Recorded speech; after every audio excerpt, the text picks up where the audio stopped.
ॐ सहना भवतु सहनौ भुनक्तु सह वीर्यङ्करवावहै तेजस्विनावधीतमस्तु मा विद्विषावहै।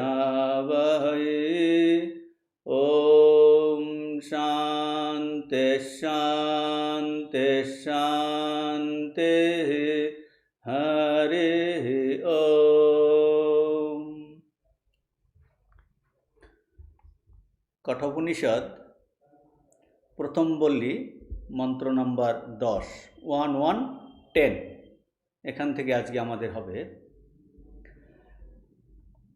शांत संकल्प सुमना यथा स्यात् वीतमन्युर्गौतमो माभिमृत्यो त्वत्प्रसृष्टं माभिवदेत् प्रतीत एतत्त्रयाणां प्रथमं वरं वृणे।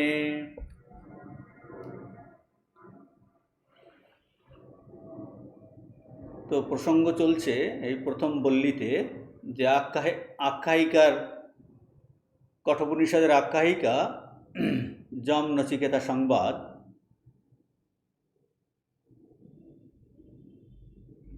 আগের মন্ত্রে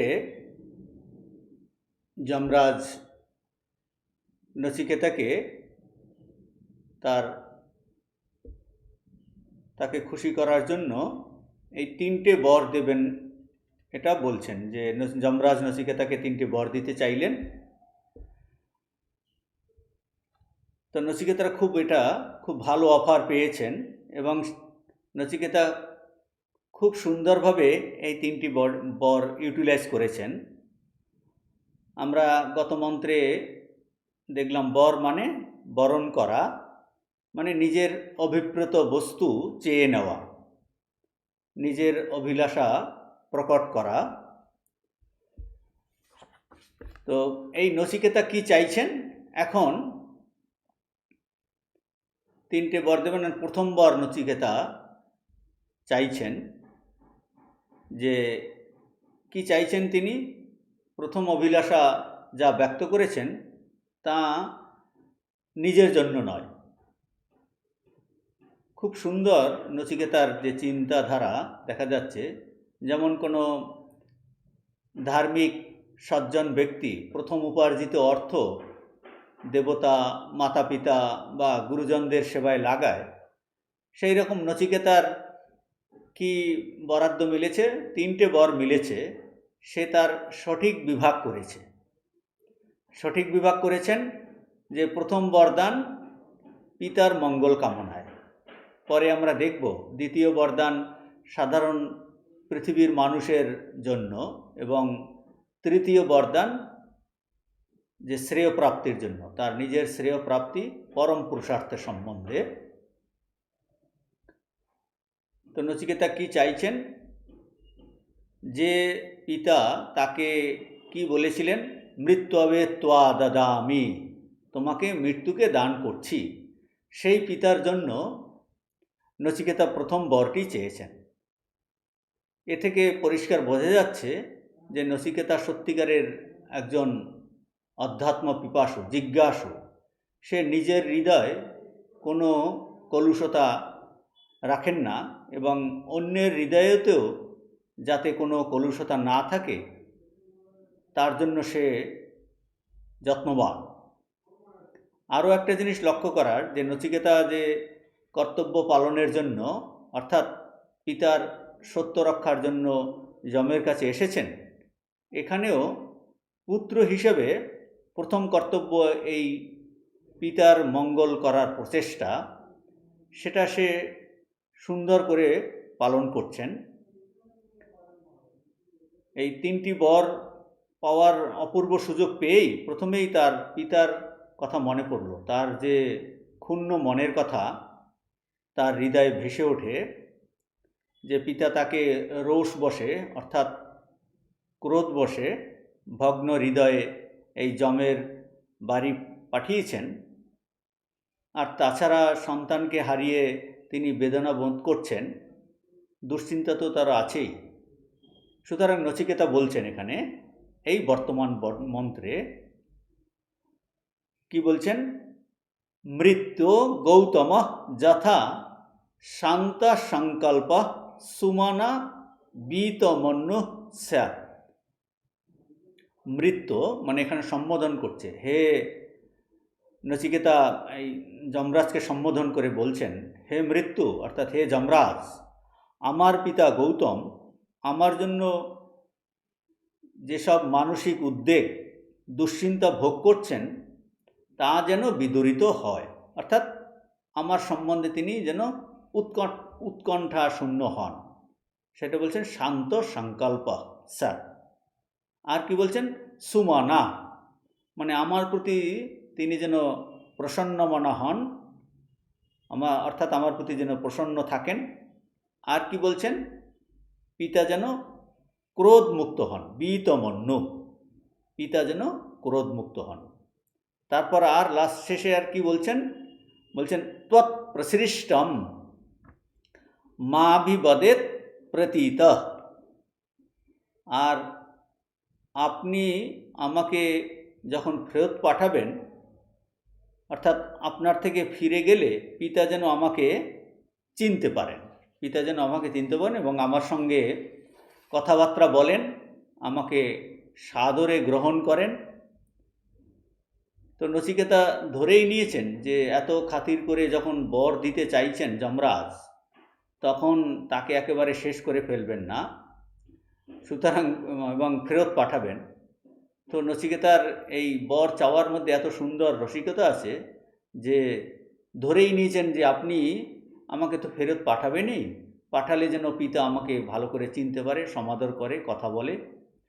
এবং এই মন্ত্রের লাস্টে যে পোর্শন, এতত্রয়াণম প্রথমম বরম বৃণে, তিনটি বরের মধ্যে এটাই আমি প্রথম বর হিসাবে প্রার্থনা করি। তো নচিকেতা বালক, কিন্তু কি সুন্দর তার বিচার এবং তার সিদ্ধান্ত। এ কিন্তু সাধারণ ছেলে নয়, তার প্রার্থিত এই তিনটি বরের একটা ক্রমও আছে, যে বিচার করলে দেখা যায়, আমরা বুঝতে পারি যে মানুষ প্রথম কি চায়। প্রথম কামনা হলো ইহলোকের সুখ। মানুষ এই কর্তব্য কর্ম সুষ্ঠুভাবে সম্পন্ন করে ইহলোকে সে উন্নতি চায়, সুখ চায়, আত্মীয় স্বজন ভালো থাকুক, ঘরে শান্তি বজায় থাকুক। নচিকেতার কামনা হলো কি?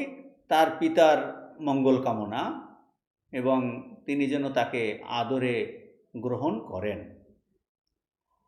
আর একটা জিনিস এখানে লক্ষ্য করার, এই যে প্রথম বর নচিকেতা চেয়েছেন, এই প্রথম বরটি অনেকগুলো ওই উপবরের সমষ্টি। কি কি উপবর? 1 নম্বরের মধ্যে কি কি আছে? 1A শান্ত সংকল্প, 1B সুমনা, 1C বীতমন্যু, আর 1D ত্বৎ প্রসৃষ্টম, আর 1E মা অভিবদে। মানে এজন্য এই এই 5টে জিনিস আছে, একটা বরের মধ্যে এই 5টা জিনিস আছে: শান্ত সংকল্প, সুমনা, বীতমন্যু, তার পিতা এরকম হবেন, আর তৎপ্রসৃষ্টম মা অভিবদে, তিনি এখান থেকে ফিরে যাবেন এবং তিনি যেন আমাকে চিনে গ্রহণ করেন, সাদরে অভ্যর্থনা করেন। তো এই জন্য নচিকেতা বলছেন যে এই 3টে বরের মধ্যে এটি প্রথম বর। মানে আপনি মনে করবেন না যে ওই জিনিসগুলো চেয়েছি মানে আমি সব অন্যান্য বরগুলো এর মধ্যে শেষ হয়ে গেল, তা নয়। এটা যে আমি এত বোকা নই, কাজেই এটা বলছেন এতত্রয়াণম প্রথমম বরম বৃণে। এটা হলো, তো এই আমরা এর ভাষ্যতে চলে যাচ্ছি। নচিকেতাস্তু আহ যদি দিৎসু বরাম। তো এই কঠোপনিষদ হলো যে গুরু শিষ্য সংবাদ, কিন্তু এখানে গীতার মতো আমরা শ্রী ভগবান উবাচ, অর্জুন উবাচ ইত্যাদি রূপে এখানে পাচ্ছি না। সেজন্য শঙ্করাচার্য ওই জিনিসগুলো যোগ করছেন, যে আগের মন্ত্র মানে 119, সেই মন্ত্রটি ছিল যমরাজের বক্তব্য। এখন বর্তমান মন্ত্র, এই দশম মন্ত্র হলো নচিকেতার উক্তি। তা ভাষ্যকার এখানে যোগ করছেন যে নচিকেতা তু আহ। নচিকেতা উত্তরে বললেন, কি বললেন? যদি দিচ্ছু বরান, অর্থাৎ যদি তম, আপনি যদি দিচ্ছু বরান, আপনি যদি বর দিতে চান, মানে বর দিতে ইচ্ছুক হয়ে থাকেন। দিচ্ছু মানে দাতুম ইচ্ছু, আপনি যদি বর দিতে ইচ্ছুক হয়ে থাকেন তাহলে, এটা বলছেন। নচিকেতা উত্তরে বললেন আপনি যদি বর দিতে ইচ্ছুক হয়ে থাকেন তাহলে কি? তাহলে শান্ত সংকল্প উপশান্ত সংকল্প যস্য মাম প্রতি यमं प्राप्य किन्नु करिष्यति मम पुत्र इति स शांत संकल्प। এর কি অর্থ? যে আমার পিতা গৌতম যাতে শান্ত সংকল্প হন তা করুন। অর্থাৎ এই আমার যে পিতার চিন্তা কীরকম, যে আমার পুত্র যমের কাছে গিয়ে কি করবে ইত্যাদি প্রকার এই আমার প্রতি যে চিন্তা তা যেন প্রশমিত হয়। এই যে যমম প্রাপ্য কিন্নু করিষ্যতি মম পুত্র, এটা উইদিন কোট, এটা হলো এই যে পিতার চিন্তাকে মেনশন করছেন। তো এখানে এই যে শান্ত সংকল্প, শঙ্করাচার্য সেটা ব্যাখ্যা করছেন। শান্ত সংকল্প কাকে বলে? এগুলো সব বহুব্রীহি সমাস। শান্ত সংকল্প যস্য স, যেমন আমরা বলি, যেমন পীতাম্বর, এর অর্থ কিন্তু নীল কাপড় নয়। পীতাম্বর হলেন এক ব্যক্তি যার কাপড় হলো পীতবর্ণে, তাকে বলে পীতাম্বর। সেই রকম এখানে শান্ত সংকল্প, ইনি একজন ব্যক্তি। কে তিনি? নচিকেতার বাবা এইরকম ব্যক্তি হবেন, এইরকম বোঝাচ্ছে। সেই রকম এই শান্ত সংকল্প হলেন এক ব্যক্তি যার সংকল্প, উদ্বেগ শান্ত হয়েছে, মানে উদ্বেগ শূন্য, উৎকণ্ঠা শূন্য ব্যক্তি। তাই এখানে শান্ত কথার অর্থ কি? শান্ত মানে উপশান্ত, মানে প্রশমিত। তাহলে সংকল্প মানে উদ্বেগ, দুশ্চিন্তা, উৎকণ্ঠা। তাহলে কিন্তু এইখানটায় সাধারণত সংকল্প মানে চিন্তা হয়, চিন্তা বা কল্পনা, কিন্তু এখানে বিশেষ অর্থ যে সংকল্প মানে হলো উদ্বেগ, চিন্তা, উৎকণ্ঠা। তার নচিকেতা বলছেন আমার পিতা যেন শান্ত সংকল্প হন, উৎকণ্ঠা শূন্য হন। এখন বলছেন এই উৎকণ্ঠাটা কি, উদ্বেগটা কি, যা থেকে তিনি মুক্ত হবেন, সেটা শঙ্করাচার্য ব্যাখ্যা করছেন। যে দুশ্চিন্তা হলো কি? মাম প্রতি यमं प्राप्य किन्नु करिष्यति मम पुत्र इति संकल्प, মানে যমের নিকট উপস্থিত হয়ে আমার পুত্র কি করবে, এই প্রকার যে চিন্তা, এই প্রকার আমার প্রতি যে দুশ্চিন্তা, তা প্রশমিত হোক, দূর হোক। তাহলে সে হবে কি? স শান্ত সংকল্প।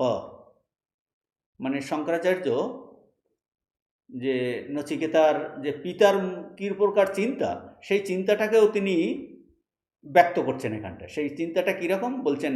यमं प्राप्य किन्नु करिष्यति मम पुत्र, যমের নিকট উপস্থিত হয়ে আমার পুত্র কি করছে, এই ধরনের চিন্তা করে যে তার মন উদ্বেগ হয়েছে, তার মনে, পিতার মনে, সেটা যেন শান্ত হয়। তারপরের ভাষ্য সুমনা। সুমনা সমান সমান কি? প্রসন্ন মনাশ্চ যথা স্যাৎ। তারপর বিত মন্যু, বিগত রোষস্য গৌতম মম পিতা মা অভি মাম প্রতি হে মৃত্যু। তো এখানটায় বলছেন যে সুমনা, সুমনা মানে প্রসন্ন চিত্ত, প্রসন্ন চিত্ত। যথা স্যাৎ, এইভাবে, অর্থাৎ আমাকে এইরূপ বর চাই, আমাকে এইরূপ বর দিন যাতে আমার পিতা একজন প্রসন্নচিত্ত ব্যক্তি হন। প্রসন্ন, সেটা বলছে যথাস্যা। তো প্রথমে বলেছিলেন শান্ত সংকল্প, অর্থাৎ দুশ্চিন্তা উদ্বেগ শূন্য হন। এরপরে বললেন কি প্রসন্ন চিত্ত হন। যে কারণ কি এই সংকল্প শান্ত হওয়া আর এই সুমনা হওয়া এক জিনিস নয়, কিন্তু সেই জন্য আলাদা করে বলছেন যে অনেক সময় অল্প সময়ের জন্য সংকল্প শান্ত করে দিলেই সে কিন্তু সুমনা হয় না। সুমনা মানে কি শুদ্ধ মন, সুষ্ঠু মন হোক। যে অনেক সংকল্প উঠতে পারে, এক নয় অনেক সংকল্প উঠতে পারে, কিন্তু ভালো সংকল্প উঠুক, ভালো সংকল্প উঠুক। কেবল শান্ত সংকল্প হওয়াই অন্তঃকরণের কিন্তু শুদ্ধি নয়। মন সুন্দর, প্রসন্ন, নির্মল হওয়া চাই, এটা বোঝাচ্ছে। যে একটু ওই রকম উদ্বেগ থাকবে না, তার সঙ্গে উদ্বেগ না থাকলেই যে মন শুদ্ধ হয়ে যায় তা নয়। সেই জন্য বলছেন সুমনা, মনটা সুন্দর, প্রসন্ন, নির্মল হওয়া চাই। সুমনা মানে এই শীল শুদ্ধ মন। বলা হয় আমাদের অন্তঃকরণ যেন একটা ফুলের মতো কমল, হৃৎকমল। তো এর মাধ্যমে হয় কি এই যেন পরমাত্মার সৌন্দর্য, এই সুগন্ধ চতুর্দিকে প্রকটিত হয়। তা মনটা যদি পরিষ্কার হয়, মনের ভিতর যদি কোনো ময়লা বা বিষ বা গন্ধ না থাকে, তখনই কিন্তু এই সুন্দর গন্ধ চতুর্দিকে প্রকটিত হবে। কিন্তু ভিতরে যে পরমাত্মা সৌন্দর্য স্বরূপ কিন্তু ওই মনের ভিতর দিয়ে প্রকটিত হয় বলে ওই রঙের দ্বারা সে রঙিন হয়ে যায়। তো বলছেন যে সুমনা মানে যার মধ্যে এইরকম কোনো কলুষতা, মলিনতা, দুর্গন্ধ নেই, বিষ নেই, এবং তার ফলস্বরূপ পরমাত্মার সুগন্ধ চতুর্দিকে যেন ছড়িয়ে পড়ে। সুমনা বলতেই শুদ্ধ মনের কথা বলছেন, শুদ্ধ মনের, নির্মল মনের কথা বলছেন। তারপরে কি বিতমন্যু, বিতমন্যু ইকুয়াল টু বিগত রোষস্য, বিত ইকুয়াল টু বিগত, বিগত, আর মন্যু ইকুয়াল টু রোষ বা ক্রোধ। তো নচিকেতা বলছেন যে আমার পিতা যেন ক্রোধ মুক্ত হন। আমার পিতা আমার উপর, আমার পিতার আমার উপর ক্রোধ এসেছিল, তিনি এটা থেকে যেন মুক্ত হন, এটা আমি প্রার্থনা করি। তো এই ক্রোধ একটা জিনিস যে তা নাহলে সেই ক্রোধেই তাকে আর এই শান্ত করতে দেবে না, মনও শুদ্ধ হবে না। বলছেন সাধারণত আমরা যখন কাউকে দুঃখ দিই তখন আমরা নিজেদেরকেও কিন্তু দুঃখিত করি, কেননা অন্যের হৃদয়েও সেই একই আমিরূপ ভগবান বিরাজ করছেন। যেমন বলা হয় যে সূর্যের দিকে তাকিয়ে থুতু ফেললে তা নিজের উপরেই পড়ে, সেইরূপ কেউ অন্যকে দুঃখে দেয় তো ওই দুঃখ নিজের কাছে ফিরে আসে। আজ না হোক কাল একদিন না একদিন ফিরে আসবেই। তো আমরা ক্রোধ করে এই চাই যে অন্যের ঘরে, অন্যের হৃদয়ে আগুন লাগাবো, কিন্তু ওই আগুন নিজের ঘরেই কিন্তু লেগে যায়, কেননা পেট্রোল তো নিজের কাছেই রয়েছে। তো এই ক্রোধরূপী পেট্রোল যেন যেন তেন প্রকারে এটা দূর করতে হবে। নচিকেতা চাচ্ছেন যে আমার পিতা যেন ক্রোধ মুক্ত হন। সাধারণ ঠাকুর বলছেন নিরঞ্জন মহারাজকে, ক্রোধ হলো চণ্ডাল। তো এই নচিকেতা তার পিতার যাতে ক্রোধ মুক্ত হন সেটা প্রার্থনা করছেন। মূল মন্ত্রে একটা গৌতম এই শব্দ আছে। তো এটা হলো এই বাজস্রবসের আরেকটি নাম হলো গৌতম। গৌতম কেন? গৌতম কে? বলছেন মম পিতা, মানে নচিকেতা বলছেন গৌতম হলেন আমার পিতা। তাহলে এর অর্থ দাঁড়াচ্ছে যে হে যমরাজ, আপনি এই রকম বর দিন যাতে আমার পিতা উদ্বেগ শূন্য হন, প্রসন্নচিত্ত এবং ক্রোধ শূন্য হন। তো এই পর্যন্ত ব্যাখ্যা হয়ে গেল। তারপরে বলছেন কিঞ্চ, ভাষ্যের পরবর্তী অংশ, কিঞ্চ তৎপ্রসৃষ্টম তয়া বিনির্মুক্তম প্রেষিতম গৃহম প্রতি মাম অভিবদেৎ প্রতীতো লব্ধস্মৃতি স এবায়ম পুত্র মমাগতঃ ইত্যেবং প্রত্যভিজানন ইত্যর্থ। বলছেন কিঞ্চ, কিঞ্চ মানে অধিকন্তু, তৎপ্রসৃষ্টম ইকুয়াল টু তয়া বিনির্মুক্তম। প্রসৃষ্টম মানে বিনির্মুক্তম, তয়া বিনির্মুক্তম আপনার কাছ থেকে মুক্তি পেয়ে, অর্থাৎ আপনার দ্বারা বিনির্মুক্ত হয়ে। তো বিনির্মুক্ত হয়ে কোথায় যাবেন? প্রেষিতম গৃহম প্রতি, আপনি যখন আমাকে এই পিতার কাছে গৃহে ফেরত পাঠাবেন, প্রেষিতম গৃহম প্রতি, আমাকে পিতার কাছে যখন গৃহে ফেরত পাঠাবেন, তখন পিতা যেন আমাকে সাদরে গ্রহণ করে, সেটা বলছেন। তখন পিতা যেন মা ইকুয়াল টু মাম অভিবদের, আমাকে সাদরে গ্রহণ করেন, আমার সঙ্গে কথা বলেন। কিভাবে কথা গ্রহণ করবে, কথা বলবে, সেটা আরও ব্যাখ্যা করছেন। প্রতীত ইকুয়াল টু লব্ধ স্মৃতিহি, আমাকে তার পুত্র বলে যেন চিনে নিতে পারেন, গ্রহণ করতে পারেন। কারণ নচিকেতা তো মৃত্যুর সেই যমরাজের মৃত্যুলোক থেকে জীবন্ত ফিরে যাচ্ছে কোথায়? ভূলোকে ফিরিয়ে যাবেন। সুতরাং পিতা যেন আমার কথা, আমাকে চিনতে পারেন, আমার কথা স্মরণ করতে পারেন, সেটা বলছেন লব্ধ স্মৃতিহি। প্রতীত মানে লব্ধ স্মৃতি, পিতা যেন আমার কথা, পিতার যেন আমার কথা স্মরণ থাকে, যে আমি কোনো প্রেতাত্মা আসিনি, তিনি আমাকে যেন চিনে যে আমি তার পুত্র, জীবন্ত ফিরে এসেছি, সেটা বলছেন। এই ভাষ্যের পরবর্তী অংশ ওইটাই ব্যাখ্যা করছেন। স এবায়ম পুত্র মমাগত ইত্যেবং প্রত্যভিজানন, প্রত্যভিজানন মানে চিনে নিতে পারেন, যে স এবায়ম, বলছেন এই যে এই আমার সেই পুত্র ফিরে এসেছে। স এব অয়ম পুত্র মমাগত, আমার পুত্র, সেই পুত্র ফিরে এসেছে, এই প্রকার আমাকে চিনতে পেরে, অর্থাৎ প্রত্যভিজ্ঞাপূর্বক সম্ভাষণ করেন, এই হলো অর্থ।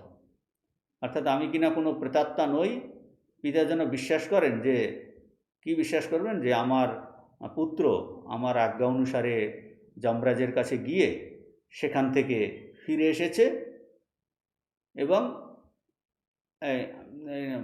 আমাকে চিনে নিয়ে ভালোবেসে কথাবার্তা বলেন, এইটা বলছেন। স এবায়ম পুত্র মমাগত ইত্যেবং প্রত্যভিজানন, এইভাবে চিনে নিতে পারেন। তারপরে লাস্টে বলছেন এতৎ প্রয়োজনম ত্রয়াণাম বরাণাম প্রথমম আদ্যম বরম ব্রীণে প্রার্থয়ে যৎ পিতুঃ পরিতোষণম। বর তিনটির মধ্যে এই পিতার প্রসন্নতারূপ প্রয়োজন বিশিষ্ট প্রথম বর আমি প্রার্থনা করি। এতৎ, মূল মন্ত্রে আছে এতৎ ত্রয়াণাম। এতৎ মানে শঙ্করাচার্য ব্যাখ্যা করছে, এতৎ মানে, এতৎ অর্থাৎ এই প্রয়োজন বিশিষ্ট, এই প্রয়োজন বিশিষ্ট, এই প্রয়োজন, সেটা কি? যৎ পিতু পরিতোষণম, যা কিনা কি প্রয়োজন বিশিষ্ট? যা কিনা পিতার প্রসন্নতারূপ প্রয়োজন। অহম ব্রীণে, ব্রীণে মানে প্রার্থয়ে, আমি প্রার্থনা করি। কিভাবে প্রার্থনা করছেন বলছেন, কোন বর হিসেবে প্রার্থনা করছেন? ত্রয়াণাম প্রথমম আদ্যম বরম, প্রথমম মানে আদ্যম বরম, তিন বরের মধ্যে প্রথম বর হিসাবে আমি এটা প্রার্থনা করি, এইটা প্রার্থনা করি। তো এই হয়ে গেল যে 10 নম্বর মন্ত্র। তো এরপরে আমরা চলে যাচ্ছি 11 নম্বর মন্ত্রেতে।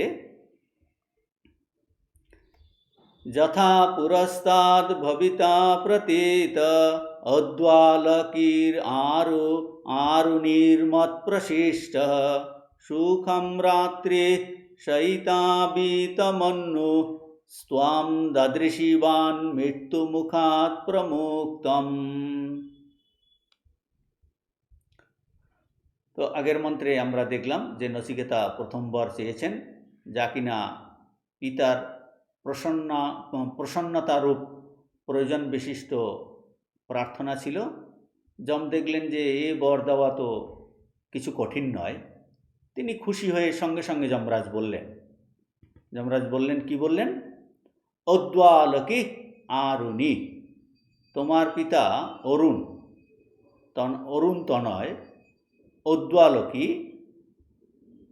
কি মৎপ্রসিষ্ট, আমার অভিপ্রায় অনুসারে, মানে আমার দ্বারা অনুজ্ঞাত হয়ে কি যথা পুরস্তাৎ ভবিতা প্রতীত, তোমার পিতা পূর্বে যেমন তোমার প্রতি স্নেহপরায়ণ ছিলেন, তোমায় চিনতে পেরে ভবিষ্যতে সেইরূপ স্নেহশীলই হবে। মৃত্যুমুখাৎ প্রমুক্তম ত্বাম দদৃশিবান, মৃত্যুমুখ থেকে বিমুক্ত তোমায় দেখে বিতমন্যু রাত্রি সুখম শয়িতা, নচিকেতাকে দেখে কি হবেন? তিনি বিগত ক্রোধ হবেন এবং আগামী রাত্রি সকল সুখে নিদ্রা যাবেন। নচিকেতা চেয়েছিলেন কি? নচিকেতা চেয়েছিলেন যে শান্ত সংকল্প আর সুমনা। যমরাজ ওই দুটোকে যমরাজ কীভাবে বর দিয়েছেন? ওই দুটো একসঙ্গে যুক্ত করে বলছেন কি তিনি আগামী রাত্রিগুলি সুখে নিদ্রা যাবেন। অর্থাৎ তাৎপর্য কি হলো? তাৎপর্য হলো তুমি ইহলোকের আত্মীয় পরিজনদের সুখ চাইছো, তা পাবে। গৃহে শান্তি হবে। তুমি ফিরে গেলে তোমার পিতা তোমাকে দেখে চিনতে পারবেন, খুব আনন্দিত হবেন, তোমায় সাদরে গ্রহণ করবেন। তো এইখানটায় আমরা এই দেখতে পাচ্ছি যে আরও দুটো নাম, অদ্বালকি আর আরুণি। অর্থাৎ আগে আমরা নাম পেয়েছি বাজস্রবস, আগে দুটি নাম পেয়েছি, একটা হলো বাজস্রবস আর একটা গৌতম। বর্তমান মন্ত্রে নচিকেতার পিতার আরও দুটো নাম পেলাম, অদ্বালক আর একটা আরুণি। তাহলে টোটাল 4টা নাম, এই একজনেরই নাম। পরে ভাষ্যতে এটা আরও দেখব, এই নিয়ে আলোচনা আছে। আমরা ভাষ্যতে চলে যাচ্ছি। মৃত্যু উবাচ যথা বুদ্ধিস্ত্বয়ি পুরস্তাৎ পূর্বমাসিত স্নেহ সমন্বিতা পিতুঃ স্তব ভবিতা প্রীতি সমন্বিত স্তব পিতা তথৈব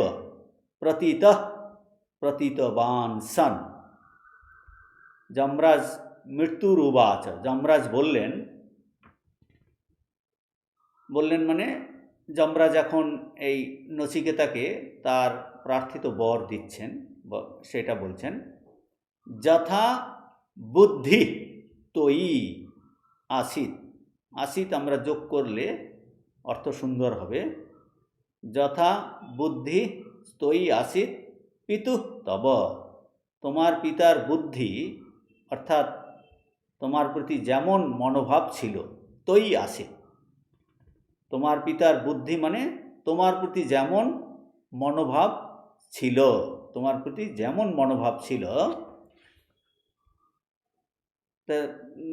কীরকম মনোভাব ছিল নচিকেতার পিতার? তার প্রতি কীরকম মনোভাব ছিল? স্নেহ সমন্বিতা, তোমার পিতা যেমন স্নেহপূর্ণ ছিলেন। কখন ছিলেন? পুরস্তাৎ ইকুয়াল টু পূর্বম আসিত, পূর্বে যেমন তোমার পিতা তোমার প্রতি স্নেহ সমন্বিত ছিলেন, এখন কি হবেন? যমরাজ বর দেওয়ার পরে বলছেন প্রীতি সমন্বিত ভবিতা, তোমার পিতার বুদ্ধি সেইরূপ প্রীতি সমন্বিত অর্থাৎ স্নেহপূর্ণ হবেন। মানে নচিকেতা যা চাইছেন সেটাই বললেন, যে তোমার পিতা পূর্বে যেমন তোমার প্রতি স্নেহ সমন্বিত ছিলেন, সেই রকম কিন্তু স্নেহপূর্ণ হবেন। পিতা তথৈব প্রতীত ইকুয়াল টু প্রতীতবান সন, তথৈব মানে ঠিক সেই রকম, প্রতীত ইকুয়াল টু প্রতীতবান, মানে তোমাকে চিনতে পারা। বলছেন তোমার পিতা তোমাকে চিনতে পেরে তোমার প্রতি সেই পূর্বের মতোই তথৈব স্নেহবান হবেন। তোমাকে চিনতে পেতে পূর্বের মতোই স্নেহবান। এরপরে আছে এই তার পিতার নাম নিয়ে আলোচনা করছেন শঙ্করাচার্য। বলছেন ঔদ্বালকি, উদ্বালক এব, মানে ঔদ্বালকি সমান সমান উদ্বালক এব ঔদ্বালকি। তারপর বলছেন যে অরুণস্য অপত্যম আরুণি দ্বামুষায়নো বা। তো এই অংশে শঙ্করাচার্য ওই নামগুলো নিয়ে আলোচনা করছেন। প্রথমে বলছেন যে এই বলছেন যে এখানে এই যে উদ্বালক আর ঔদ্বালকই একার্থবোধক। মূল মন্ত্রতে আছে ঔদ্বালকী। শঙ্করাচার্য বলছেন উদ্দালকও যা আর ঔদ্বালকীও একার্থবোধক, অর্থাৎ নচিকেতার পিতার একটি নাম হলো উদ্দালক। আর কি বলছেন, অরুণস্য অপত্যম আরুণী, অরুণের পুত্র বলে উনি আরুণীয়, তার আর একটি নাম আরুণী, অরুণের পুত্র বলে। তাহলে আমরা কতগুলো নাম পেলাম? বাজস্রবশ হলেন গৌতম, বাজস্রবশ হলেন উদ্বালক, বাজস্রবশ হলেন আরুণী, অরুণের পুত্র। এখন কেউ কেউ এরকম বলতে পারেন যে উদ্দালক কিন্তু তার নাম নয়, কারণ মূল মন্ত্রেতে আছে ঔদ্বালকী। ঔদ্বালকী বলতে সাধারণত বোঝায় উদ্দালকের পুত্র হলেন ঔদ্বালকী। তাহলে এই অর্থ যদি হয় যে উদ্দালকের পুত্র ঔদ্বালকী, অথচ মন্ত্রেতেই আছে তিনি আবার হলেন কি অরুণের পুত্র আরুণী, তাহলে এক ব্যক্তি এই দুজনার পুত্র কিভাবে হবেন? উদ্দালকের পুত্র ঔদ্বালকী আর অরুণের পুত্র আরুণী, এই একটা সমস্যা। শঙ্করাচার্য এইটার সমাধান করছেন। বলছেন শঙ্করাচার্য এর সমাধান কি করছেন? বলছেন দ্যামুষায়ন বা, অর্থাৎ এর অর্থ হলো হয়তো বাজস্রবশ একজন দ্যামুষায়ন, মানে যিনি উদ্দালক ও অরুণ এই দুজনার পুত্র। দুজনার পুত্র কিভাবে? মানে একজন হলেন জন্মদাতা পিতা, অন্যজন হলেন পালক পিতা। পালক পিতা মানে দত্তক পুত্র নিয়েছিলেন, তাকে পালন করেছেন। সেই জন্য এই সাধারণত এই অমুষ্য মানে এই প্রখ্যাত ব্যক্তির অপত্য, আমুষায়ন, দুজন পিতার সম্বন্ধী এইরূপ তাকে বলে দ্যামুষায়ন। তো বলছেন এই শঙ্করাচার্য বলছেন যে উদ্দালকের এই দুইভাবে ব্যাখ্যা করছেন, যে তার নাম ছিল উদ্দালক, আর উদ্দালক আর ঔদ্বালকী একই অর্থ, আর তিনি ছিলেন অরুণের পুত্র। কিন্তু যদি আমরা ওই উদ্দালকের পুত্র ঔদ্বালকী বলি সেক্ষেত্রে, আর অরুণের পুত্র আরুণী, সেক্ষেত্রে সমাধান হবে যে একজন হলেন জন্মদাতা পিতা, অন্যজন হলেন পালক পিতা। এইভাবে শঙ্করাচার্য তাকে বলে দ্যামুষায়ন, এইভাবে শঙ্করাচার্য ব্যাখ্যা করছেন। তার পরবর্তী অংশের ভাষ্যেতে মত প্রসৃষ্ট ময়া অনুজ্ঞাত সন উত্তরা অপি রাত্রি সুখম প্রসন্নমনা শয়িত সপ্ত্বা বীতমন্যু বিগতমন্যুষ্য ভবিতা স্যাৎ ত্বম পুত্রম দদৃশিবান দৃষ্টবান সন মৃত্যুমুখাৎ মৃত্যুগোচরাৎ প্রমুক্তম সন্তম। তো এখন বলছেন এই পরবর্তী অংশে যে মত প্রসৃষ্ট, মানে মত প্রসৃষ্ট কথার অর্থ ব্যাখ্যা করছেন যে মত প্রসৃষ্ট মানে ময়া অনুজ্ঞাত, এর সাধারণ অর্থ হবে যে আমার অনুগ্রহে তোমার পিতা আগামী রাত্রিগুলিতে সুখে প্রসন্ন চিত্তে নিদ্রা যাবেন। আর পুত্ররূপী তোমাকে এই মৃত্যুর মুখ থেকে অর্থাৎ মৃত্যুর অধিকার থেকে মুক্ত হয়েছ দেখে বিগত ক্রোধ হবেন।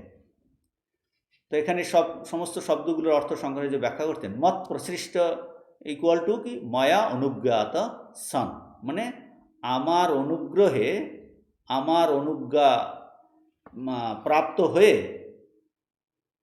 হয়ে এগুলো কি কেন হবে বলছে, আমার অনুগ্রহে বা আমার অনুজ্ঞা প্রাপ্ত হয়ে, মানে যমরাজ হলেন দেবতা, তিনি সত্য সংকল্প, তিনি তার সংকল্পের দ্বারা ভূলোকের এই মানুষের মনকে পরিবর্তন করতে পারেন।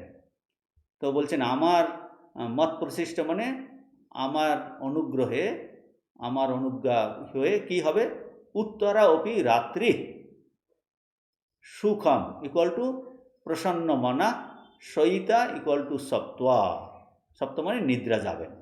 যে আমার অনুগ্রহে তোমার পিতা ভবিষ্যতের রাত্রিগুলি প্রসন্ন চিত্তে নিদ্রা যাবেন। অর্থাৎ ওই যে নচিকেতা চেয়েছিলেন সেইটাকে একসঙ্গে যমরাজ পূরণ করছেন। অর্থাৎ কিনা তিনি শান্ত সংকল্প হবেন, তিনি সুমনা হবেন এবং সুখে রাত্রি যাপন করবেন। আর বিতমন্যু কথার অর্থ হলো কি, বিতমন্যু ইকুয়াল টু বিগত মনুষ্য ভবিতা ইকুয়াল টু স্যাপ, তিনি তোমার প্রতি ক্রোধমুক্ত হবেন।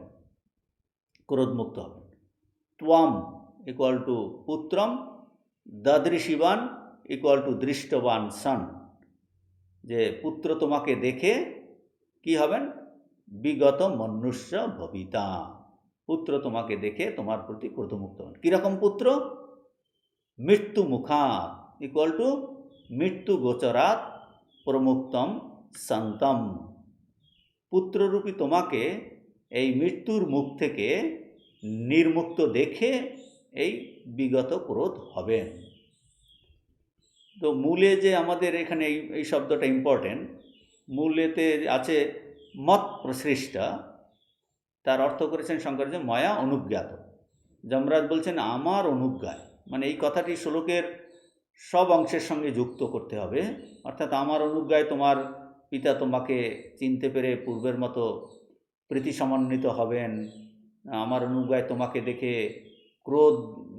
বিগত ক্রোধ হবেন তিনি, এবং তিনি সুখে নিদ্রা, সব আমার অনুজ্ঞাতে, ওইগুলো সবগুলোর সঙ্গে যুক্ত হবে।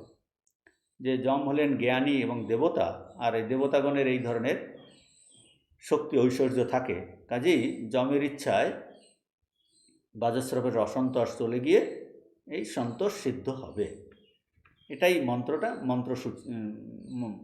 এই মন্ত্র সূচিত করছে যে, এবং এটার দ্বারা বোঝা যাচ্ছে যে শ্রুতি এই দেবতার সত্তা এবং তাদের যে ঐশ্বর্য এবং অস্তিত্বের কথাও কিন্তু অস্তিত্বের কথা সিদ্ধ করছেন। এই হলো 11 নম্বর মন্ত্র। এরপরে আমরা চলে যাচ্ছি 12 নম্বর মন্ত্রেতে।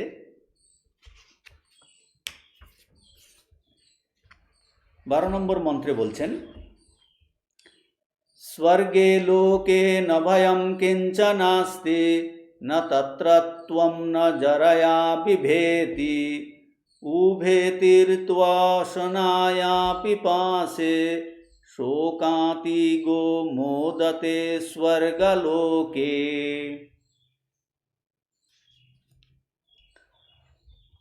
তো নচিকেতা প্রথম বর প্রাপ্ত হলেন।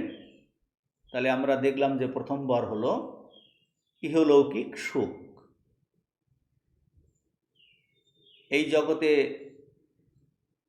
মানুষের যখন এই সুখ হয়, শান্তি সুখ হয়, তখন মানুষের চিন্তা হয় এই পরলোকে কি হবে, সেখানে গিয়ে কিভাবে সুখে থাকব।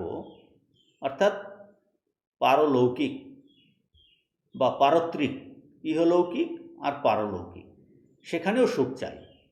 মানে হলো এখানেও এই জগতেও আমরা মজাতে থাকব এবং মৃত্যুর পরেও এই মজাতে থাকতে চায় মানুষ। তো এই জন্য মানুষ এই স্বর্গের চিন্তা করেছে এবং সেখানে যেতে চায়।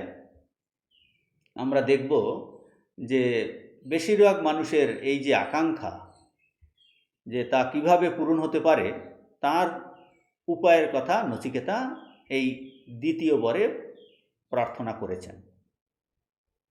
বর্তমান যে মন্ত্রটি, এই 12 নম্বর মন্ত্র হলো এই দ্বিতীয় বর প্রার্থনার ভূমিকা। আর এইটাতে নচিকেতা কিন্তু এই বর চেয়েছেন বটে, কিন্তু এতে তার সন্তোষ হয়নি, বা বোঝা যাচ্ছে এই বরটা তিনি নিজের জন্য চাননি। এটা পৃথিবীর লোকে অনেকে এইরকম সুখে চাকে তাদের জন্য।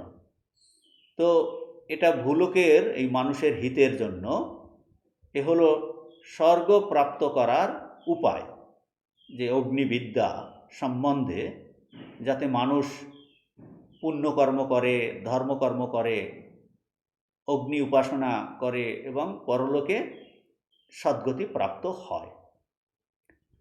3টি বরের বিষয় থেকে আরও একটা রহস্য উদ্ঘাটিত হয়, যে নচিকেতা প্রথমে পিতার যে পরিতোষ প্রার্থনা করছেন, সন্তোষ প্রার্থনা করছেন। তো এটা হলো প্রথম যে মানুষের কর্তব্য। এই যে আমাদের তৈত্র উপনিষদে আছে যে মাতৃদেব ভব, আচার্য দেব ভব ইত্যাদি, তা থেকে বোঝা যায় যে ব্রহ্মবিদ্যা লাভ করতে হলে প্রথমে অধিকার অর্জন করতে হয়। আর শাস্ত্রবিহিত কর্ম, নিষ্কাম কর্ম ও উপাসনা করলে চিত্ত শুদ্ধ হয়। চিত্তশুদ্ধি হলে ব্রহ্মবিদ্যার অধিকারিত্ব লাভ করা যায়, ব্রহ্মবিদ্যার অধিকারী হওয়া যায়। নচিকেতা প্রথম বরে এই পিতার সন্তোষ প্রার্থনা করলেন। এই সন্তোষ এখানে এই শাস্ত্রবিহিত যে কর্মের উপলক্ষণ, শাস্ত্রবিহিত যে কর্মের এটা হলো উপলক্ষণ, যে ইহলোকের সুখের উপলক্ষণ। যে পিতার সুখ শান্তি মানে এটার দ্বারা বলতে চাইছেন যে প্রথমে এই শাস্ত্রবিহিত কর্ম, নিষ্কাম কর্ম করলে এই চিত্ত শুদ্ধি হয়, তার উপলক্ষণ প্রথম বরটা। দ্বিতীয় বরে কি? দ্বিতীয় বরে এই উপাসনার রহস্য জানতে চেয়ে উপাসনার এই উপযোগিতা, কর্তব্যতা দেখাচ্ছেন, যে উপাসনার দ্বারাও এই চিত্তের একাগ্রতা সাধিত হয়। তাহলে সহজেই সে ব্রহ্মবিদ্যার অধিকারী হয়, চিত্তের একাগ্রতা সাধিত হয়। আগেরটা হলো চিত্তশুদ্ধি, এখানে এই চিত্তের একাগ্রতা। তৃতীয় বরে কি? এই ব্রহ্মবিদ্যার প্রার্থনা করবেন। তো এইভাবে এই কঠোপনিষদে কর্ম, উপাসনা এবং এই ব্রহ্মবিদ্যার মধ্যে একটা ক্রমিক এই সম্বন্ধ দেখানো হয়েছে। কর্মকাণ্ড এবং উপাসনা কাণ্ড, এই যে এই বেদে যে কর্মকাণ্ড আর উপাসনা কাণ্ড আছে, সেটা পরম্পরাক্রমে এই ব্রহ্মজ্ঞানে কিন্তু পর্যবসিত হয়। আর এই উপনিষদে অংশ, বেদান্ত অংশ সাক্ষাৎ এই ব্রহ্মজ্ঞানের কথা বলছেন। বলছে যে সমস্ত বেদেই সর্বে বেদা যৎপদমামনন্তি, সমগ্র বেদ কিন্তু ওই এক কথাই বলছে। কিভাবে? এই ক্রমে, যে পরম্পরাক্রমে যে কর্মকাণ্ড, উপাসনা কাণ্ড, সেই ব্রহ্মতত্ত্বই কিন্তু ব্রহ্মতত্ত্বের কথাই বলছেন। যে ব্রহ্মবিদ্যা অনেক সময় মনে হতে পারে যে এই ব্রহ্মবিদ্যার প্রকরণে এই যে জ্ঞানকাণ্ড, উপনিষদ তো জ্ঞানকাণ্ড, ব্রহ্মবিদ্যার প্রকরণে এই পিতার সন্তোষ প্রার্থনা এটা কেন? যে এটা আসলে ওই পরম্পরাক্রমে ওই প্রথমে হলো পিতার সন্তোষ প্রার্থনা, তারপরে ব্রহ্মলোক লাভ, এই সাধন প্রার্থনা, এগুলো অসঙ্গত নয়। যে পরম্পরাক্রমে এটা কিন্তু ওই ব্রহ্মজ্ঞানে পর্যবসিত হচ্ছে। শ্রুতি এখানে আরও একটা জিনিস দেখাচ্ছেন কি? এই যে প্রথমবার কিসের উপলক্ষণ? ইহলৌকিক সুখ ভোগ, আর দ্বিতীয়বার হলো পারলৌকিক। তাহলে ইহলৌকিক আর পারলৌকিক এই যে সুখ ভোগের এই অনিত্যতা জেনে তা থেকে যদি কেউ বিরক্ত না হয় বা তাতে তার বৈরাগ্য উৎপাদন না হয়, তাহলে কিন্তু সে আত্মজ্ঞানের অধিকারী হতে পারে না। কাজেই এই ইহলোক আর পরলোকের ভোগে বৈরাগ্য উৎপাদন করার জন্য শ্রুতি প্রথমে এই দুটি বরের অবতারণা, যে কি কি জিনিস আছে, তা প্রথমে তাদের এই স্বরূপ দেখিয়ে, প্রথমে তো জিনিসটা বলতে হবে, না বললে বোঝা যাবে না। প্রথমে তাদের স্বরূপ দেখিয়ে তাদের অসারতা অনিত্যতা বলবেন, তাহাতে কিন্তু সহজেই মানুষের বৈরাগ্য উৎপাদন হবে। যখন নচিকেতা এই দ্বিতীয়বার প্রার্থনা এখানটায় আমরা দেখছি যে নচিকেতা এই মন্ত্রে এবং পরের মন্ত্রে, এই দুটো মন্ত্র হলো প্রথমবারের প্রার্থনা। তারপর থেকে শুরু হবে যে এই ধীরে ধীরে যমরাজ সেটা পূরণ করবেন, যে এই মন্ত্র 12 নম্বর মন্ত্র এবং 13 নম্বর মন্ত্র, যে এই দ্বিতীয়বার প্রার্থনা করছেন। প্রথমবারটা হলো তার ভূমিকা। নচিকেতা যমরাজকে বলছেন, শুনেছি স্বর্গে মানুষ খুব আনন্দে থাকে, স্বর্গে লোকে ন ভয়ম কিঞ্চ নাস্তি, স্বর্গলোকে কোনো ভয় নেই, ন তত্র ত্বম ন জরায়া বিভেতি, সেখানে আপনি নেই, মানে মৃত্যু সেখানে নেই, সেখানে কেউ জরার ভয় ভীত হন না। অর্থাৎ কি না, মর্তলোকের ন্যায় সেখানে মৃত্যু খুব তাড়াতাড়ি ঝটিতেই আগমন করে না, এবং লোকে এই বার্ধক্যগ্রস্ত হবার তাদের কোনো ভয় নেই। আর কি, উভে তীর্ত্বা অসনায়া পিপাসে, অসনায়া মানে ক্ষুধা তৃষ্ণা, বলছে ক্ষুধা তৃষ্ণা উভয় থেকে সেখানে সেই দিব্য বা স্বর্গবাসীরা মুক্ত হন। শোকাতিগ মোদতে স্বর্গলোকে, শোক দুঃখের অতীত হয়ে, শোকাতিগ অর্থাৎ কীরকম, শারীরিক ও মানসিক দুঃখ থেকে মুক্ত হয়ে এই যজ্ঞানুষ্ঠানকারী তারা স্বর্গলোকে আনন্দ উপভোগ করেন। তো এই স্বর্গলোকের বর্ণনায় পুরাণাদি কিন্তু খুব মুখর, অত্যন্ত লোভনীয় সে সব বর্ণনা। সেখানে এই কি বলা আছে যে নন্দনকানন, পারিজাত ফুল আছে, কত আনন্দ, এই নৃত্য গীত চলছে, সেখানে জরা মৃত্যু নেই, ক্ষুধা তৃষ্ণা নেই। তো এই পঞ্চেন্দ্রিয় গ্রাহ্য যে শব্দ স্পর্শ রূপ ও রসগন্ধ নিয়ে যে সুখ মানুষ কল্পনা করে, তার অনন্ত গুণ, তার পরাকাষ্ঠা কিন্তু স্বর্গেতে। শুধু আমাদের দেশে এবং আমাদের ধর্মে নেই নয়, অন্য দেশে অন্য ধর্মতেও এই স্বর্গের যে কল্পনা, এটা কিন্তু আছে। সেটা একটু ভিন্নরা হলেও কিন্তু অতীব সুখের মনোরম বর্ণনা এরকম পাওয়া যায়। তো স্বর্গলোকে দেবতারা কি সেখানে বলছেন, স্বর্গলোকে দেবতারা তাদের খেটে খেতে হয় না, তাদের কিছু করতে হয় না, যখন যা চাইবেন তাই পাবেন, যখন যা চাইবেন কিন্তু তাই পাবেন। তো এটার কথাই বলছেন এখানে, যে যে ভোগ মানুষ এই পৃথিবীতে চায় তার শতগুণে অতিরঞ্জিত করে স্বর্গে পাবে বলে মানুষ আশা করে। তো নচিকেতা এই যমরাজকে বলছেন, শুনেছি এই স্বর্গলোকে এইরকম, স্বর্গলোক এইরকম, এবং আরও শুনেছি আপনার কাছে এর কিন্তু এই স্বর্গে যাওয়ার চাবিকাঠি আছে, অর্থাৎ এর উপায় আপনি জানেন। তো এই স্বর্গলোকের যে নানাবিধ মহিমা, তা আমরা যেমন শুনেছি, নচিকেতাও বলছেন যে তিনিও এইরকম শুনেছেন, অথবা মানে শোনা কথা, দেখেননি, কেউ এসে স্বর্গ থেকে এসে বলেননি এইরকম। কি করে আমরা জানছি? বাট এর প্রমাণ হলো শাস্ত্র। আর ইন্দ্রিয়াদির দ্বারা, মানে ইন্দ্রিয় সমূহের দ্বারা একে কিন্তু পরীক্ষা করে নেওয়া যায় না। স্বর্গলোক প্রাপ্তি ও তার উপায় এবং এই স্বর্গবাস, এসব কিন্তু একমাত্র এই শাস্ত্র ছাড়া আর কোনো প্রমাণ নেই, যে এই শাস্ত্রের মাধ্যমেই কিন্তু জানা যায়। শাস্ত্র থেকেই আমরা জানতে পারি যে বিশেষ বিশেষ শুভ কর্ম করলে সেই যজ্ঞকারী, সেই কর্মকারী কিন্তু স্বর্গে যেতে পারে। আর যেখানে কিন্তু অপুরন্ত সুখ দীর্ঘকাল ধরে ভোগ করা যায়।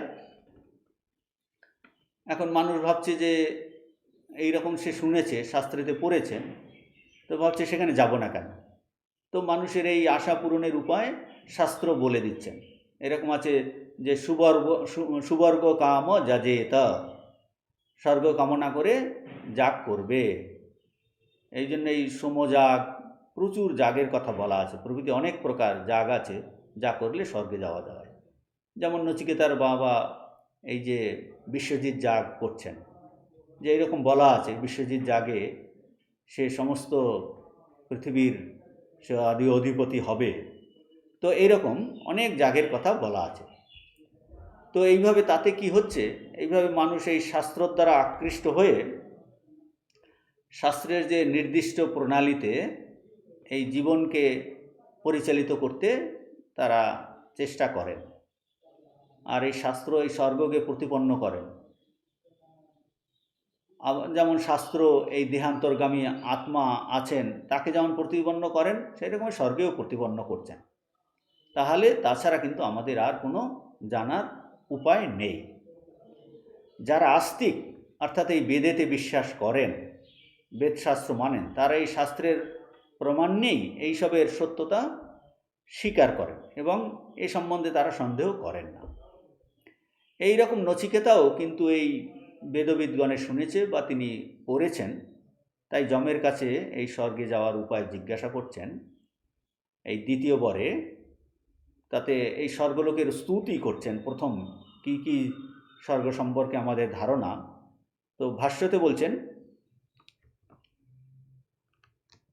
এই 12 নম্বর ভাষ্যতে, নচিকেতা উবাচ, নচিকেতা বললেন, কি বললেন, বলছেন যে স্বর্গে লোকে রোগাদি নিমিত্তম ভয়ম কিঞ্চন কিঞ্চিদপি নাস্তি।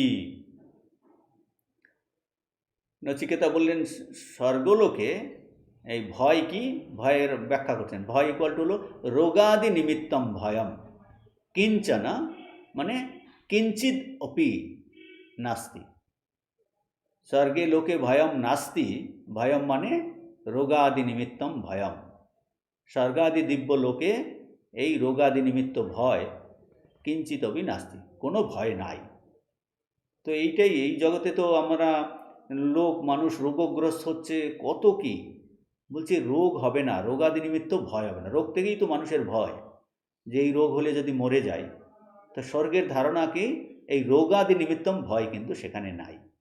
আর কি, নচ তত্র ত্বম মৃত্যু সহসা প্রভাবসি অত জরায়া যুক্ত ইহলোকবৎ তত্ত্ব ন বিভেতি কশ্চিৎ তত্র। আর কি বলছেন নচিকেতা, হে যমরাজ, সেখানে অর্থাৎ সেই স্বর্গলোকে, তত্র মানে স্বর্গলোকে আপনি নেই, সেখানে আপনি হঠাৎ করে সহসা প্রভাব বিস্তার করতে পারেন না। সুতরাং ইহলোকে যেমন মানুষ জরাযুক্ত হয়ে এই আপনার থেকে অর্থাৎ মৃত্যুর থেকে লোকে ভয় পায়, সেইরূপ সেখানে কোনো কেউ কিন্তু ভীত হয় না। তো মূল মন্ত্রেতে আছে ত্বম তত্র ন, মানে এর ডিরেক্ট অর্থ হলো, সোজাসুজি অর্থ হলো, বাচ্যার্থ হলো সেখানে আপনি, হে মৃত্যু আপনি নেই। মানে আপনি নেই মানে সেখানে মৃত্যু নেই স্বর্গেতে। কিন্তু শঙ্করাচার্য কিন্তু মৃত্যু নেই বলছেন না। শঙ্করাচার্য এই ডিরেক্ট অর্থ নিচ্ছেন না, কারণ স্বর্গেতেও কিন্তু কালের প্রভাব আছে। মৃত্যু মানে কাল, কালের প্রভাব স্বর্গে একদম নেই তা নয়। তাহলে যদি কালের প্রভাব সেখানে না থাকতো বলছে, তাহলে সেটাই তো মোক্ষ হতো, অমৃতত্ব হবে। শঙ্কর বলছেন কি, না সহসা প্রভাবসি, অর্থাৎ ত্বম হে মৃত্যু তত্র মানে স্বর্গে সহসা ন চ প্রভাবসি, হে মৃত্যু আপনার প্রভাব অর্থাৎ কালের প্রভাব স্বর্গলোকে হঠাৎ নেই। মানে কালের প্রভাব স্বর্গলোকে এত ধীরে ধীরে হয় যে সেখানকার অধিবাসীরা বুঝতে পারে না।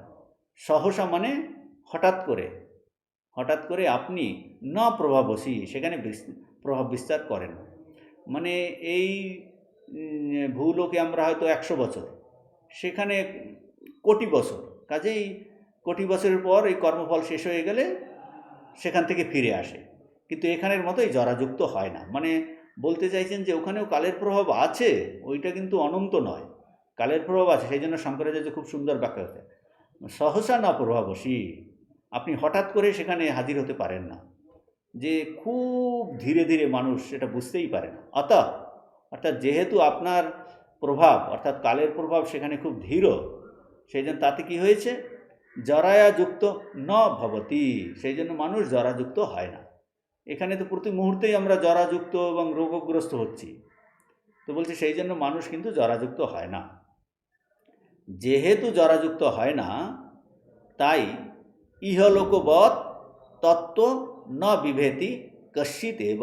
কশ্চিৎ মানে যে কোনো ব্যক্তি, তত্ত্ব মানে আপনার থেকে, মানে ইহলোকে জরাগ্রস্ত হয়ে যেরূপ আপনার কাছ থেকে ভয় পায়, জরাগ্রস্ত হলে তো মৃত্যু হবে সেই জন্য ভয় পায়, ইহলোকবৎ, ইহলোকে জরাগ্রস্ত হয়ে যেমন আপনার থেকে লোকে ভয় পায়, সেইরূপ সেখানে তত্র কেউ মৃত্যু ভয় ভীত হয় না, মৃত্যু ভয় ভীত হয় না, এই কথা বলছেন, মৃত্যু ভয় ভীত হন না। কিঞ্চ উভে অশনায়া পিপাসে তীর্ত্বা অতিক্রম্য শোকমতীত্য গচ্ছতি ইতি শোকাতিগঃ সन् মানসেন দুঃখেন বর্জিতো মোদতে হৃষ্যতি স্বর্গলোকে দিব্যে। বলছেন কিঞ্চ, আরও কথা এই যে মানুষ স্বর্গে গিয়ে এই ক্ষুধা তৃষ্ণা এই উভয়কে অতিক্রম করে এবং শোককে অতিক্রম করে, অর্থাৎ মানস দুঃখ বর্জিত হয়ে আনন্দিত হয়। শঙ্করাচার্য এখানে এই অশনায়া পিপাসা এর ব্যাখ্যা কিছু করেননি, যেহেতু এই দুটো জানা, অশনায়া মানে ক্ষুধা তৃষ্ণা, এই দুটো জানাই আছে, সেই জন্য এটাকে আর আলাদা ব্যাখ্যা করেননি। বলছেন কিঞ্চা উভে অশনায়া পিপাসে, অধিকন্তু ক্ষুধা তৃষ্ণা উভয়কে তীর্ত্বা ইকুয়াল টু অতিক্রম্য, অতিক্রম করে, অর্থাৎ স্বর্গে মানুষ এই দুটিকে অতিক্রম করে, স্বর্গবাসী এই ক্ষুধা তৃষ্ণার দ্বারা অভিভূত হয় না, এটাকে বলছে অতিক্রম করে। ক্ষুধা তৃষ্ণা মানেটা কি, মানেটা হলো ক্ষুধা তৃষ্ণার প্রভাব খুব ক্ষীণ, সেখানে যা ইচ্ছা তাই খেতে চাইলেই ফল পাবেন, সুরাপূর্ণ সরোবর খেতে পারেন, কিন্তু এই ক্ষুধা তৃষ্ণার প্রভাব খুব, এখানে আমাদের তো 1 ঘন্টার মধ্যেই আমাদের খিদে পেয়ে যায়, বলছেন সেখানে সেরকম খিদে পাবে না। আর সামান্য খিদে খাওয়ার ইচ্ছা যদি হয়ও, যা চাইবেন তাই পাবেন, এই রকম বর্ণনা আছে। মানে এই ভূলোকে মানুষ এই ক্ষুধা তৃষ্ণার প্রভাব এত তাড়াতাড়ি আমরা অনুভব করি, তার তুলনায় সেখানে ক্ষুধা তৃষ্ণার প্রভাব অত্যন্ত ক্ষীণ। আমি এখন যেমন কথা বলছি, ধীরে ধীরে মুখ শুকিয়ে যাচ্ছে, মানে তৃষ্ণা পাচ্ছে, তার মানে এখানে এত তৃষ্ণার প্রভাব, কিছুক্ষণ পরে আবার খিদে পাবে। তো বলছেন সেখানে কিন্তু এরকম নয়, যে এই ক্ষুধা তৃষ্ণার প্রভাব অত্যন্ত ক্ষীণ, সেই জন্য বলছে অতিক্রম্য, যে স্বর্গবাসী তাদের এই দুটির প্রভাবকে অতিক্রম করেন। শোকাতিগঃ, শোকম অতীত্য গচ্ছতি ইতি শোকাতিগঃ, স্বর্গবাসী শোককে অতিক্রম করেন। আর শোকটা কি ব্যাখ্যা করছেন শঙ্করাচার্য, শোক হলো মানসেনা দুঃখেনা বর্জিত, মানস দুঃখ বর্জিত হন। আগে বলেছেন স্বর্গেতে এই যে জরা আর কি জরা ব্যাধি ইত্যাদি থাকে না, জরা এগুলো হলো দৈহিক যে দুঃখ, দৈহিক দুঃখ, কিন্তু এখন কি বলছেন যে জরা থাকে না, ক্ষুধা থাকে না, তৃষ্ণা থাকে না, এগুলো আগে বলেছেন, সেগুলো হলো যে এগুলো হলো শারীরিক দৈহিক দুঃখ। এখন বলছেন শোকাতিগটা কি, শোকাতিগ বলছেন মানসিক দুঃখ। তাহলে স্বর্গবাসী এই 2 ধরনের দুঃখ, দৈহিক শারীরিক ও মানসিক দুঃখ বর্জিত হয়। কিন্তু এই ভূলোকে কম্পারেটিভলি, ভূলোকে কি, ভূলোকে কিন্তু এই মানুষ এই দুটি দুঃখে জর্জরিত, স্বর্গেতে কিন্তু এই দুটো দুঃখ নাই, শারীরিক ও মানসিক। সেই জন্য শোকাতিগ সन् মানসেন দুঃখেন বর্জিত সन् মোদতে ইকুয়াল টু হৃষ্যতি, আর স্বর্গলোকে ইকুয়াল টু দিব্যে। স্বর্গাদি লোকে অর্থাৎ দিব্যলোকে গিয়ে মানুষ শোকাতীত হয়ে, অর্থাৎ মানসিক দুঃখ বর্জিত হয়ে আনন্দ অনুভব করেন। এই রকম নচিকেতা শুনেছেন। তো দ্বিতীয় বরের এই ভূমিকা করছেন। তারপরের মন্ত্রেতে বলবেন সেই স্বর্গে যাওয়ার যে উপায় অগ্নিবিদ্যা সেটা আপনি জানেন? আমি দ্বিতীয় বরে সেই অগ্নিবিদ্যা আমি কিন্তু জানতে চাই, এইটা পরের মন্ত্রেতে বলবেন। আমরা এই পর্যন্ত আজকে শেষ করছি। ওম শান্তি শান্তি শান্তি হরি ওম তৎসৎ। শ্রীরামকৃষ্ণার্পণমস্তু।